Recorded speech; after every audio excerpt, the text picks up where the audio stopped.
potassium hydroxide आणि ही छाया सामटे hydrochloric acid क्या है हाइड्रोक्लोरिक एसिड आणि ये जो पानी में मिला था सर ये जो पानी में मिला था तो छाती को रिएक्शन में हीट निकली क्या निकली हीट निकली सो लेट्स स्टार्ट अच्छा ठीक है ओके हमने सो 1 2 3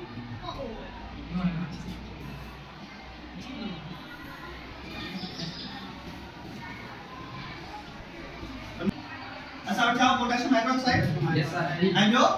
हाइड्रोक्लोरिक एसिड जैसे रिएक्शन क्यों चाहते हो पोटेशियम क्लोराइड एंड वाटर और पोटेशियम क्लोराइड देखो आई हेठा उन्हें सा करोगे वाटर आई कुछ वाटर ही बाहर निकले जो चाहे वाटर छुआ जो मला हीट थी ना तो